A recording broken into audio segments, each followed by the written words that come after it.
Hello everyone. So we are with the fourth part of agricultural lesson. Okay. So this is the last part of this particular lesson. Okay. So without wasting time, let's begin. सी बेटा, अब मैं agriculture की बात करूँ तो हम लोग अभी तक लगभग एग्रीकल्चर के सारे इंपॉर्टेंट एक्सपेक्ट्स जो हैं उन्हें डील कर चुके हैं. ठीक है, अब थोड़ा सा इस चीज़ को समझो कि अगर मैं सीबीएसई कंसर्न से इस चैप्टर की बात करती हूँ बेटा, तो पार्ट 3 तक ही आपका लेसन जो था वो कंप्लीट हो चुका है. ओके, ठीक है. टेक्नोलॉजिकल एंड इंस्टीट्यूशनल रिफॉर्म जो था वो आपका एंड पार्ट हो जाएगा. उसके बाद में सीबीएसई ने क्या किया है, उसके बाद में जो ये फूड सिक्योरिटी वाला है, ग्रीन रेवोल्यूशन वाला है, या जो थोड़ा कंट्रीब्यूशन वाला जो 3 मेजर टॉपिक्स होते हैं एग्रीकल्चर के, वो उन्होंने आपके बोर्ड एग्जामिनेशन से बोर्ड सिलेबस से रिमूव कर दिया है. ओके, तो अगर वापस से समझा रही हूँ, अगर हम लोग सीबीएसई कंसर्न से इस चैप्टर को पढ़ते हैं तो अप टू पार्ट 3 ही हमारा चैप्टर चल रहा है. उसके बाद में जो एक्स्ट्रा जो ये पार्ट 4 है वो सीबीएसई कंसर्न से नहीं है, वो हम एनटीएससी कंसर्न से पढ़ने वाले हैं. Okay, so let's start. अब बेटा हमारे पास नेक्स्ट टॉपिक जो है वो contribution of agriculture towards Indian economy या नेशनल इकोनॉमी की तरफ समझ सकते हैं. ओके, अब इस चीज़ को समझो कि हम जो जिस कंट्री में रहते हैं वहाँ we are highly dependent upon agriculture. अगर मैं 2001 एंड 2 की डेटा की बात करूँ तो नियरली 63% ऑफ द पॉपुलेशन जो थी वो एग्रीकल्चर डिपेंडेंट थी. अगर मैं रिसेंटली 19 की बात करती हूँ 1920 में, तो अप्रॉक्सीमेटली 54-55% जो है वो फिगर वो डिपेंडेंसी आ जाती है हमारी किस पे, एग्रीकल्चर पे. ठीक है, इतने लोग मतलब वहाँ लोग जो है पीपल जो है वहाँ पर एम्प्लॉयड है. Okay, I think I am being a little bit fast. So वापस से स्टार्ट कर लेते हैं. कंट्रीब्यूशन ऑफ एग्रीकल्चर आप बहुत अच्छे से समझ चुके हो. अब इस चीज़ को समझने की कोशिश करो. हम लोगों ने हमारे 9th क्लास में भी इस चीज़ को टॉपिक को बहुत अच्छे से समझा था, और वापस से इसको देखने की कवर करने की कोशिश करते हैं. सी कि हम लोग अगर जीडीपी की बात करूँ तो एग्रीकल्चर जो है वो जीडीपी में बहुत लो अपना इन्वॉल्वमेंट देता है. पर एज़ कम्पेयर टू अगर मैं बात करूँ ना बेटा कि जितने लोग यहाँ पर एम्प्लॉयड है, अगर मैं बात करूँ कि नियरली 55, तो हाफ ऑफ द पॉपुलेशन यहाँ पर एम्प्लॉयड है. तो हाँ, इसका जीडीपी का कंट्रीब्यूशन भी कितना आना चाहिए था, half of the % of GDP का कंट्रीब्यूशन आना चाहिए था ना. पर ऐसा नहीं होता. जितने यहाँ पर पीपल एम्प्लॉयड है उतना ही इसका शेयर कम है. मतलब ये बिल्कुल वाइस वर्सा चल रहा है कि जितना ज़्यादा हायर आप एम्प्लॉयमेंट यहाँ पे एम्प्लॉय करे जा रहे हो एग्रीकल्चर में, उतना ही ये अपने जीडीपी का आउटपुट दे रहा है, उतना ही लोएस्ट रैंक में ही अपना जीडीपी का आउटपुट दे रहा है. याद करो दैट हम लोगों ने टाइप्स ऑफ एम्प्लॉयमेंट पढ़ा था 9th क्लास के अंदर, है ना.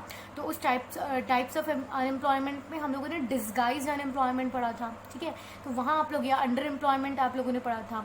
ठीक है, डिस्गाइज वगैरह में क्या चीज़ें हम लोगों ने समझी थी कि जितना नंबर ऑफ पीपल यहाँ रिक्वायर्ड है उनसे एक्स्ट्रा यहाँ पे लेबर लगा हुआ है. ठीक है, इसकी वजह से हमें प्रोडक्ट में या आउटपुट में, प्रोड्यूस में हमें कोई एक्स्ट्रा बेनिफिट इनकर नहीं हो रहा.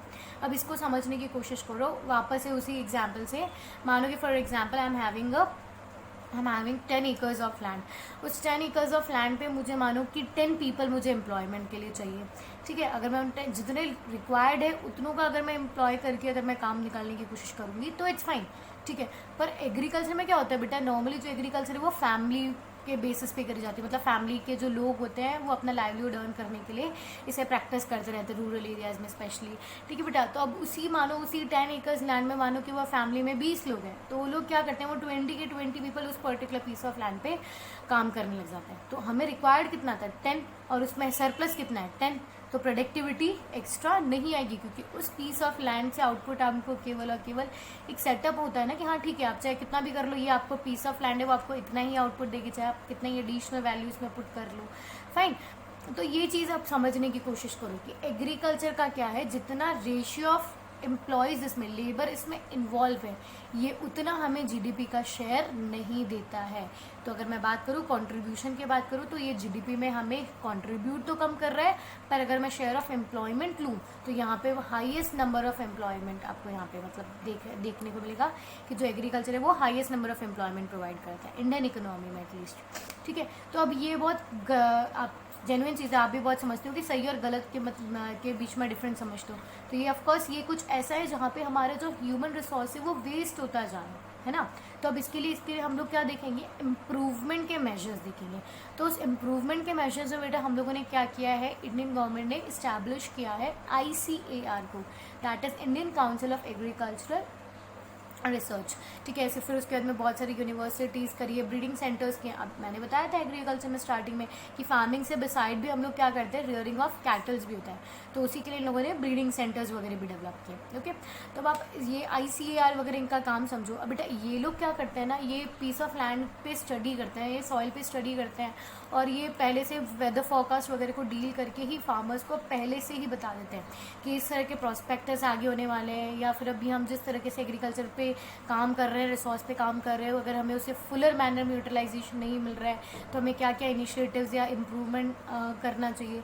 तो ये सारी चीज़ें किससे डील करती है, ICAR। तो मैं पर्टिकुलरली मानूँ इस चीज़ को समझने की कोशिश करूँ तो ICAR एक अलग ही हेड वहाँ पे बना दिया गया है थ्रू इंडियन गवर्नमेंट, जो पर्टिकुलरली किसके डेवलपमेंट के लिए वर्क कर रही है, एग्रीकल्चर सेक्टर के लिए, ठीक है। सी, अब एग्रीकल्चर सेक्टर के ऊपर फोकस करना इतना ज़्यादा ज़रूरी क्यों है, क्योंकि हम हमारी कंट्री में फूड सिक्योरिटी को इंश्योर करते हैं। सी, अगर आप याद करोगे 9th क्लास का आपका इकोनॉमिक्स का लास्ट चैप्टर है ना, फूड सिक्योरिटी ऑफ इंडिया, ठीक है। तो मैं इस चैप्टर को वापस से कंटिन्यू, पूरा चैप्टर भी यहाँ तो नहीं पढ़ाने वाली हूँ। अगर आपको फूड सिक्योरिटी से अगर कोई भी डाउट है तो आपको विद इन सम टाइम यहाँ पर फूड सिक्योरिटी, आपको इकोनॉमिक्स का वो जो लेसन है फूड सिक्योरिटी, उसका वीडियो लेक्चर मिल जाएगा, आप उसे देख लीजिएगा। ओके, तो अभी हम थोड़ा सा एक रफ स्केच ले लेते हैं वापस से, जो हम लोगों ने 9th स्टैंडर्ड में पढ़ा था उसी को वापस से रिकॉल कर लेते हैं। काफ़ी ईजी सेक्शन है तो हम इस पर ज़्यादा टाइम वेस्ट नहीं करेंगे, है ना। तो लेट्स कंटिन्यू। फूड सिक्योरिटी को हम क्या बोलते हैं, फूड सिक्योरिटी का मतलब होता है इंश्योरिंग, हम लोग एक चीज़ अवेलेबिलिटी, एक्सेसिबिलिटी एंड अफोर्डेबिलिटी, याद है ना, AAA पढ़ा था हम लोगों ने। तो उसके अंदर क्या था कि फूड हमें अफोर्डेबिलिटी मतलब कि एक प्रॉपर प्राइस पे, एक सफिशिएंट रिक्वायर्ड प्राइस पर हमें हमारे पास फूड अवेलेबल हो। ऐसा नहीं कि प्राइस जो है वो बहुत ज़्यादा हाई कॉस्ट आपने कर दी कि लोग उसे खरीद ही नहीं पा रहे, अफोर्ड ही नहीं कर पा रहे। ओके, तो that will be a waste. तो सबसे पहली चीज़ affordability, accessibility, food should be within the reach of everyone, है ना। पुअरर टू पुअरर पर्सन के पास भी मीन्स एंड प्रॉपर सोर्सेज होने चाहिए ताकि वो उस फूड को, रिक्वायर्ड क्वांटिटी ऑफ फूड को वो एक्सेस कर पाए।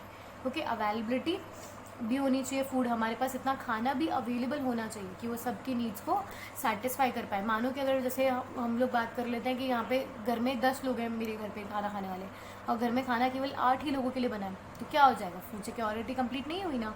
तो अवेलेबिलिटी, अफोर्डेबिलिटी एंड एक्सेसिबिलिटी, हमें तीनों चीज़ों को फुलफिल करना पड़ेगा।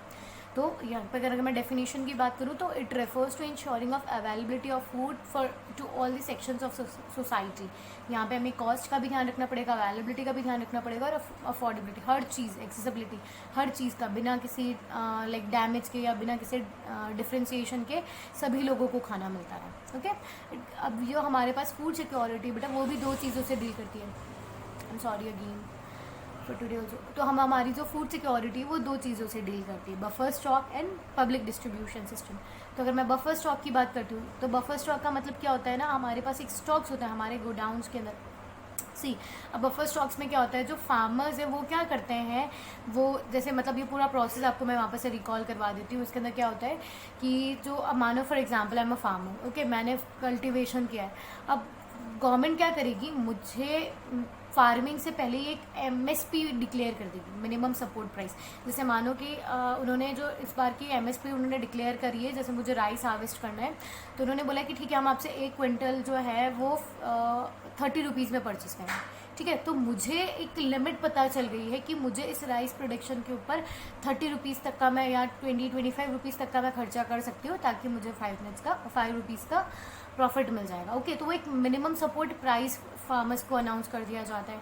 फिर उस मिनिमम सपोर्ट प्राइस पे उन फार्मर्स से फिर वो जो प्रोड्यूस है उसे खरीद लिया जाता है, ठीक है। अब खरीदने के बाद में ऐसा तो नहीं कि वो डायरेक्ट उसे मंडियों में निकाला और बेच दिया, वो उसे कुछ जो पार्ट है उसे गोडाउन्स में स्टोर करके भी रखते हैं, ठीक है। फिर उसे उस स्टॉक को ही हम लोग क्या बोलते हैं, बफर स्टॉक। तो आप बफर स्टॉक का मतलब तो समझ रहे हो ना क्या होता है, बफर स्टॉक क्या चीज़ होगी, ठीक है। अब बफर स्टॉक में हमारे पास बहुत सारा फूड ग्रेन अवेलेबल है। अब उसी फूड ग्रेन को राशन शॉप्स के थ्रू पुअर पीपल तक, मतलब सभी तक जिनको रिक्वायरमेंट है, जिनको नीड है, बहुत ज़्यादा नीडी पीपल है, उनको लोअर प्राइस पे फूड अवेलेबल करवाना, और जो नॉर्मल है उनको अलग अलग, आपने राशन कार्ड्स वगैरह देखे होंगे, BPL APL अलग अलग तरह के कार्ड्स देखे होंगे, है ना। तो ये चीज़ आपको यहाँ पे समझनी है कि अब इस बफर स्टॉक के बाद लोग क्या करते हैं कि मतलब गवर्नमेंट का अगला काम क्या होता है कि एक नॉर्मल राशन शॉप्स के थ्रू उसी फूड ग्रेन्स को सप्लाई कर देना। तो वो जो पूरा सिस्टम होता है डिस्ट्रीब्यूशन का, it is known as ration shops वगैरह सब इसी के अंदर आ जाती है, PDS, पब्लिक डिस्ट्रीब्यूशन सिस्टम। अब ये चीज़ करता कौन है? Food corporation of India. Okay, procures food grains from the farmers at government announced MSP, ये चीज़ मैं आपको समझा चुकी हूँ, and supplies it through PDS, public distribution system, ये भी मैं आपको समझा चुकी हूँ। तो फूड सिक्योरिटी वैसे तो आपको समझ में आ चुका होगा। ओवरऑल मैंने आपको इसको जितना भी लेसन हमारा 9th स्टैंडर्ड में था वो पे अभी मैं समझा चुकी हूँ। फिर भी अगर कोई लगता है आपको कि नहीं आपको और डिटेल में पढ़ने की ज़रूरत है तो आप वो वीडियोस भी देख सकते हैं। ओके, तो बेटा सी, अब ये सारी चीज़ें तो मुझे समझ में आ गई। हम लोगों ने बात कर ली कि हमें फूड सिक्योरिटी क्यों चाहिए, क्या चाहिए, कैसे चाहिए। ठीक है, अब हम फूड सिक्योरिटी को इंश्योर करने के लिए हम लोगों ने क्या क्या इनिशिएटिव्स किए हैं? हम लोगों ने बहुत तरह के रेवोल्यूशंस इनिशिएट किए हैं, है ना। सबसे पहला ग्रीन रेवोल्यूशन दिख रहा है आपको, पता है वो वीट और राइस से डील करता था क्रॉप्स के लिए। फिर उसके बाद में हमारे पास वाइट रेवोल्यूशन है जो मिल्क से करेगा कि मिल्क प्रोडक्शन को इंक्रीज़ करने के लिए। येलो जो था वो ऑयल सीड्स के लिए था, और ब्लू जो था वो फिशरी प्रोडक्शन के लिए था, फिशिंग का आउटपुट। तो ये सारे ऐसे मतलब रेवोल्यूशंस हमने इनिशिएट किए गए हैं, करे हैं, जिनकी वजह से हम लोगों ने फूड सिक्योरिटी को इंश्योर करने में काफ़ी एक्सटेंड तक इन्होंने हमें हेल्प किया। ओके, सो नेक्स्ट हमारे पास आ जाता है ग्रीन रेवोल्यूशन को थोड़ा डिटेल में। आई टोल्ड यू कि ये पिक्चर का और एक मेरा जो ओरल एक्सप्लेनेशन है आपको मार्क्स नहीं बाय अप करके देगा, you will have to learn these points also ना। ठीक है, कॉपी में आंसर लिखना पड़ेगा। So what all things that you can include in your answer is that green revolution was initiated to increase the yield of crops. आपको पता है specially focus किस पे था? हमारे स्टेपल क्रॉप्स पे, that is rice and wheat. Special emphasis was laid to increase the production of food grains, okay, with modern technology। आपको भी पता है ग्रीन रेवोल्यूशन के अंदर क्या होता था? HYV सीड्स का यूज़ करना होता है, इरिगेशन जो मॉडर्न टेक्निक्स होती है उसके अंदर इरिगेशन वगैरह को डेवलप करना होता है, एक्स्ट्रा फैसिलिटीज़, पेस्टिसाइड्स, केमिकल्स, मतलब जितने भी आप insecticides, land reforms, better cropping patterns, इन सब चीज़ों का आप यूज़ कर सकते हो। ठीक है, टू इंश्योर ग्रीन रेवोल्यूशन। और फिर इसकी वजह से ओवरऑल इसका आउटकम या इसका इंश्योरेबिलिटी हमारे पास क्या आ जाती थी? In the form of larger produce. Okay, see बेटा, अब हम कोई भी चीज़ करते हैं तो अगर मैं अब यहाँ पे क्लियरली देख लूँ ना कि इन्होंने हाईली मतलब स्पेशलाइज्ड सीड्स का इन्होंने यूज़ किया है, केमिकल्स का इन्होंने यूज़ किया है। तो अगर आप कंटिन्यूसली केमिकल्स का यूज़ अगर किसी पर्टिकुलर लैंड पे आप करते हो तो उसका बेनिफिट आपको एक लिमिटेड टाइम तक मिलता है। ठीक है, अगर मैं केमिकल्स का यूज़ मतलब मानो कि अगर ग्रीन रेवोल्यूशन जब इनिशिएट किया गया था तो इसका जो मानो 10 साल 15 साल एक फिक्स अमाउंट होता है, उसके बाद जो होगी आपकी लैंड जो होगी वो अपनी क्वालिटी बिल्कुल डिग्रेड कर लेगी, बिल्कुल एग्जॉस्ट कर लेगी। तो उसकी वजह से ना इस पर्टिकुलर ग्रीन रेवोल्यूशन की भी बहुत सारी जो हम लोगों ने मॉडर्न मेथड्स को या जो डेवलपमेंट करने की कोशिश करी है, इसके positive impact as well as negative impact दोनों है हमारे पास। ठीक है, तो अब उसको हम समझने की कोशिश करते हैं। तो ग्रीन रेवोल्यूशन तो आपको समझ में आ ही गया वैसे टॉपिक। थोड़ा सा वापस से पीछे से देख लो, कंट्रीब्यूशन ऑफ एग्रीकल्चर पढ़ रहे थे हम लोग। तो कंट्रीब्यूशन हमने देख ही लिया है कि जीडीपी में तो वो कंट्रीब्यूट कम करती है पर एम्प्लॉयमेंट में कंट्रीब्यूट ज़्यादा करती है। तो उस कंट्रीब्यूशन को सही करने के लिए सोल्यूशन में हम लोगों ने ग्रीन रेवोल्यूशन भी कवर कर लिया था। ठीक है, अब नेक्स्ट टॉपिक हमारे पास क्या आ जाता है? Globalisation and its impact on Indian agriculture. Okay, globalisation. तो ग्लोबलाइजेशन का मतलब क्या होता है पहले तो वो समझो। आप पढ़ चुके हो, समझा चुकी हूँ मैं, फिर भी वापस से प्रीवियस क्लास में फिर भी इसको समझ लेते हैं। ग्लोबलाइजेशन मतलब इंटरलिंकिंग विद अदर कंट्रीज़। ठीक है, ग्लोबलाइजेशन तो जनरली किसी भी चीज़ के लिए किया जा सकता है। फॉर ट्रेड किया जा सकता है, फॉर एजुकेशन किया जा सकता है, फॉर ट्रैवल एंड टूरिज्म किया जा सकता है। बहुत सारे ऐसे मतलब इंफॉर्मेशन IT सेक्टर के लिए हो सकता है, टेक्नोलॉजी एक्सचेंज के लिए हो सकता है। बहुत सारे ऐसे प्रोस्पेक्टर्स होते हैं जिसके लिए हम ग्लोबलाइजेशन करते हैं। ठीक है, पर्टिकुलरली हम लोग यहाँ चैप्टर एग्रीकल्चर से फोकस कर रहे हैं तो हम यहाँ ग्लोबलाइजेशन एग्रीकल्चर के बिहाफ पे पढ़ेंगे। तो यहाँ पे क्या होता है ना बेटा, integration of agriculture with world agricultures, मतलब दुनिया के अलग अलग एग्रीकल्चर फार्म से हम डील कर रहे हैं। ठीक है, अब मे बी अब वो किस चीज़ के लिए हो रहा हो, मे बी वो क्रॉप्स के एक्सचेंज के लिए हो रहा हो, मे बी वो टेक्नोलॉजी के एक्सचेंज के लिए हो रहा हो। ठीक है, मे बी वो मार्केट के लिए हो रहा है कि जो हमने प्रोड्यूस किया है उसे हम एक्सपोर्ट करें या इम्पोर्ट करें। ओके, तो ये सारी चीज़ें जिसके लिए हम लोगों ने एग्रीकल्चर के अंदर भी ग्लोबलाइजेशन करना स्टार्ट किया है। तो इसका पॉजिटिव इम्पैक्ट क्या है कि हमें अब मॉडर्न टेक्नोलॉजी अवेलेबल होने लगी है।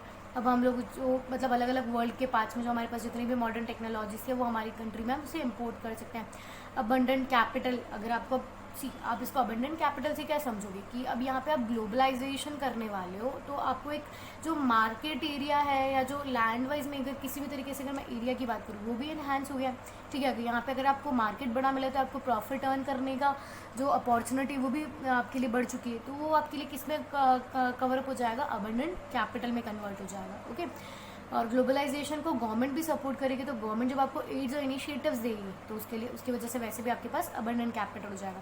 बेटर एक्सेस टू मार्केट, जहाँ मैं किसी मेरी चीज़ को किसी एक पर्टिकुलर एरिया में सेल आउट कर पा रही थी, अब उसे मैं अदर कंट्रीज़ में भी एक्सपोर्ट कर पा रही हूँ, ठीक है। तो अबंडेंट कैपिटल और बेटर मार्केट भी समझ में आ गया आपको यहाँ पे। पर हर चीज़ के नेगेटिव इम्पैक्ट्स साथ में आते हैं, है ना, तब आप वो समझो। कंपटीशन एंड इंटरनेशनल मार्केट, सीधी बात है, बिना कंपटीशन के आप तो आप नहीं सेल आउट कर पाओगे। Indian farmers are not able to compete with this. अब ये समझने की कोशिश करो। सी, अगर मैं कंपेयर कर लेती हूँ एक फार्मर को, यूरोप से हम कंपेयर कर लेते हैं, ठीक है। मानो कि हमारा ग्लोबलाइजेशन प्रोसेस जो है वो यूरोप से कंपेयर हो रहा है, तो अब आप यहाँ कैसे समझोगे। सी, इसमें क्या हो रहा है कि अब जो यूरोप कंट्री आप समझ रहे हो, या यूएसए ले लो, चलो बहुत इजीली यूएस समझ जाओगे, अब वो कितनी ज़्यादा रिच कंट्री है, ओके। तो अब वो क्या करेगी बेटा, वो अपने फार्मर्स को सब्सिडी प्रनाउंस करती है, ठीक है, वो अनाउंस करेगी, वो एमएसपीज जो देगी वो काफ़ी हायर देगी। फॉर एग्जांपल हम लोग लेने की कोशिश मतलब किसको समझने की कोशिश करते हैं कि फॉर एग्जांपल मानो कि गवर्नमेंट ने मुझे जो सब्सिडी दी है उसका अमाउंट 100 रुपीज़ है, ओके। सब्सिडी दे दी गवर्नमेंट ने मुझे 100 रुपीज़, और अब मैंने उस 100 रुपीज़ तो गवर्नमेंट ने दे दिया, और मेरा जो प्रोड्यूस था उसका कॉस्ट था मुझे 200 रुपीज़ लगा था, ओके। तो अब हाँ 200 रुपीज़ थी, 100 तो मुझे गवर्नमेंट ने दे दी, तो अब मैं उस चीज़ को कितने में सेल आउट कर सकती हूँ, 120 130 में सेल आउट कर सकती हूँ, ठीक है। ये सिचुएशंस होती है इंटरनेशनल मार्केट्स की कि वो हाफ ऑफ द प्रोड्यूस मतलब half of the amount cover कर लेती है रिच कंट्रीज़। पर अगर मैं इसे इंडियन कॉन्ट्रास्ट में अगर समझने की कोशिश करूँ तो इंडियन गवर्नमेंट 100 रुपीज़ नहीं देती, वो इसे कंपैरेटिवली आपको 50 या 60 रुपीज़ दे देगी, ओके।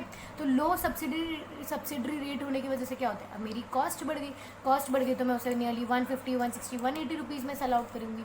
तो ये कंपटीशन जो है वो यहाँ पर नेगेटिव हो जाता है हमारे लिए, क्योंकि आप जेन्युइन चीज़ है ना, हम लोग क्वालिटी, ऐसा नहीं है कि हम लोग क्वालिटी की बात, हम लोग यहाँ पे क्वालिटी लो दे रहे हैं। हमारी जो इंडियन प्रोड्यूस की क्वालिटीज़ है वो काफ़ी अच्छी है, बट क्वालिटी के बाद में सेकंड इंपॉर्टेंट चीज़ क्या हो जाती है, प्राइस, है ना। हम जब मार्केट जाते हैं तो हम कितनी सारी चीज़ों को देखते हैं किसी भी चीज़ को परचेस करने से पहले। तो अब यहाँ पे आपका क्या है, प्राइस की वजह से प्राइस क्यों हाई हो रही है, क्योंकि यहाँ पे इंडियन गवर्नमेंट जो है वो यहाँ पे हमें प्रॉपर सब्सिडी अनाउंस नहीं करवा पा रही है, ओके। तो बहुत सारे ऐसे रीजंस हैं जिनकी वजह से हमारा जो ये कंपटीशन में जो इंडियन फार्मर्स हैं वो स्टैंड अप नहीं कर पा रहे, ओके। तो इसके सोल्यूशन के लिए, ग्लोबल कंपटीशन को फेस करने के लिए हम लोगों ने क्या डेवलप किया है, इंफ्रास्ट्रक्चर को इम्प्रूव कर लिया है। जैसे हम लोग इसके अंदर टेक्नोलॉजी की बात कर ले, रोड्स वगैरह की बात कर ले, ट्रांसपोर्ट सिस्टम की बात कर रहे हैं, इन्हें हमने इन्हेंस कर दिया है। Credit facilities to farmers and traders, अब हम लोगों ने इन्हें लोन्स वगैरह प्रोवाइड करवाना स्टार्ट किया ताकि ये लोग काम करें। डेवलपमेंट ऑफ मॉडर्न टेक्निक्स, ठीक है। अगर हम लोग किसी ना किसी चीज़ में कहीं भी, जैसे मानो कि फॉर एग्जांपल हम लोग सब्सिडी में, तो हम हमारी क्वालिटी को, अब आपको मार्केटिंग करनी है तो अगर आपका एक फैक्टर वीक है तो आप क्या करोगे, दूसरों को बहुत ज़्यादा इंप्रूव करने की कोशिश करोगे, है ना। तो अलग अलग चीज़ पर मतलब अलग अलग तरीके से फोकस किया जा रहा है कि किसी भी तरीके से जो हमारा आउटपुट है उसका जो प्रोडक्शन की जो वैल्यू है बहुत ज़्यादा अच्छी हो जाए, okay. Facilities to increase income and reduce environmental degradation, और इस तरह के एजाज को भी, मैंने आपको बताया था ना ग्रीन रेवोल्यूशन करते तो साथ में हमारे लिए जब ग्रीन रेवोल्यूशन इनिशिएट किया गया था, प्रोड्यूस बहुत अच्छा आ रहा था तो लोगों ने काफ़ी तारीफ़ की थी, ठीक है। बट जैसे ही धीरे धीरे उसका जो हमें नेगेटिव इम्पैक्ट भी जब हमारे सामने आने लग गया तो फिर वो लोगों ने मतलब उसको मतलब बॉयकॉट, मतलब काफ़ी ऐसी एक जीन करके भी एक और फॉर्म ऑफ रेवोल्यूशन भी वहाँ पे, फार्मिंग भी वहाँ पे आई थी। तो मतलब लोगों के लिए बहुत ज़्यादा कॉम्प्लिकेशंस होने लग गया था कि अगर उनका वो कंटिन्यूसली यूज़ करते हैं तो वो डिग्रेड हो जाती है उनकी लैंड की क्वालिटी। तो अब इस तरह के मेथड्स वहाँ पे डेवलप करने की ज़रूरत है गवर्नमेंट को, जिससे फार्मर्स की इनकम तो ऑफकोर्स रेज हो, और उसके बाद में हमारे जो उनके जो पर्टिकुलर फार्मिंग लैंड है उसको भी ज़्यादा हार्म ना पहुँचे, ओके। सो अब ये पर्टिकुलर चीज़ क्या है बेटा, सी अभी हम लोगों ने टाइप्स ऑफ क्रॉप्स पढ़े थे, है ना। तो अगर आप इस चार्ट को देखने की कोशिश करोगे तो इसमें आपको बहुत क्लियर दिया हुआ है कि अच्छा ठीक है, राइस है तो इसको कितना टेम्परेचर चाहिए, कितना रेनफॉल चाहिए, कौन सा सॉइल चाहिए, कौन सा क्लाइमेट चाहिए, कौन सा टाइप है ये, लेबर कैसा चाहिए, इसमें हाई लेबर एम्प्लॉयमेंट चाहिए या लो लेबर एम्प्लॉयमेंट चाहिए, मतलब बहुत ज़्यादा मैंने आपको बताया। ये कहाँ इसका इंडिया का रैंक कौन सा है, मेजर एक्सपोर्टर्स कौन कौन है, ठीक है, इन सारी चीज़ों को हमने यहाँ पे कवर कर लिया है। तो अगर आप चाहो तो अगर आप उस वे में अगर थोड़ा कॉम्प्लेक्स होता है जो हम लोगों ने थियोरेटिकल लाइन टू लाइन अगर जब हमने पढ़ने की कोशिश की थी, तो आप इस चार्ट से भी इस चीज़ को समझ सकते हैं। Okay, so time for a revision. So this was the final end of the particular agriculture lesson. इसमें कुछ भी कॉम्प्लेक्स की जरूरत, ज़्यादा पैनिक होने की ज़रूरत नहीं किसी भी चीज़ के लिए, ठीक है। वापस से बहुत पेशेंसली इसको समझो। एग्रीकल्चर पढ़ा था हम लोगों ने, टाइप्स ऑफ एग्रीकल्चर पढ़ा था, फिर क्रॉपिंग पैटर्न समझे थे, और उसके बाद में वेरियस क्रॉप्स हमने पढ़े थे। इसी बेटा मैं फिर समझा रही हूँ कि जो क्रॉप्स आप पढ़ रहे हो वो आपको याद करना है, कंपलसरी। उसके लिए कोई भी ऐसी चीज़ नहीं कि लाइक मैं उसको कंटिन्यू समझाती जाऊँ और आप लोगों को याद हो जाए, नहीं। दैट इज़ समथिंग, कुछ ऐसी चीज़ें आपको मिलेगी एसएस में जहाँ आपको कुछ तो आपको बहुत केवल समझने से आप मतलब बहुत अच्छी थ्योरी डेवलप कर लोगे, पर कुछ ऐसी चीज़ें होगी जहाँ आपको याद ही करना पड़ेगा, ठीक है। अब जैसे मैं मान लूँ फॉर एग्जांपल राइस के लिए कितना टेम्परेचर चाहिए, तो राइस के लिए जो टेम्परेचर है वो 24 to 27 डिग्री सेल्सियस है, ठीक है। पर यही चीज़ें हमें याद रखनी पड़ेगी। उतना पर हाई टेम्परेचर, उतना सब, अगर मैं बात करूँ कंपैरेटिवली वीट को, तो वीट को इतना ज़्यादा हाई टेम्परेचर नहीं चाहिए। तो ये अब इसमें कुछ समझने जैसा नहीं, इसको याद करने जैसा है ना। You will have to learn this at any cost. Cropping भी आप कर लोगे। उसके बाद में हम लोगों ने कंट्रीब्यूशन देखा था कि भाई हम एग्रीकल्चर के बारे में इतना पढ़े जा रहे हैं, तो क्या चीज़ है, क्यों इतना कंट्रीब्यूशन में है, और क्या हमारी इकोनॉमी जो है वो कहाँ पर सफ़र कर रही है। तो हमारा ड्रॉबैक भी हमने देखा था कि जितना नंबर ऑफ़ पीपल यहाँ पर एम्प्लॉयड है वो उतना यहाँ पे हमें प्रोड्यूस नहीं कर पा रहे। ओके, तो ये सारे प्रोस्पेक्टिव्स थे जो हम लोगों ने डील करें, ठीक है। तो मैंने लास्ट समझा दिया था टेक्नोलॉजिकल और इंस्टीट्यूशनल रिफॉर्म्स जो था वो सीबीएसई के अकॉर्डिंग लास्ट टॉपिक था इस वीडियो का, इस पर्टिकुलर लेसन का। और ये कुछ एक्स्ट्रा चीज़ें थी जिसके अंदर आपको बफर स्टॉक्स हुए, फूड कॉरपोरेशन ऑफ इंडिया हुआ, ICAR हुए, MSPs हुए, बफर स्टॉक्स हुए, इन टर्म्स को रिकॉल करने की ज़रूरत थी। अगर इनमें फिर भी मैं वापस से बता रही हूँ आप लोगों को, कोई भी डाउट रहता है तो आपको फूड सिक्योरिटी का जो लेक्चर है वो बहुत जल्दी सून आपको अपलोड हो जाएगा, तो फिर आप उसको देख करके अपने बाद उस चैप्टर को और भी डिटेल में पढ़ सकते हैं। ओके, ग्रीन रेवोल्यूशन बेसिकली आप लोगों ने पढ़ा ही है, उसके क्या क्या नेगेटिव और पॉजिटिव इम्पैक्ट्स होते हैं, तो ये आप खुद भी बहुत अच्छे से लिख ही सकते हैं। ओके, एंड स्टिल किसी भी तरह का कोई भी डाउट होता है तो प्लीज़ कमेंट बिलो, ठीक है। आपका you will get a solution. Okay, thank you.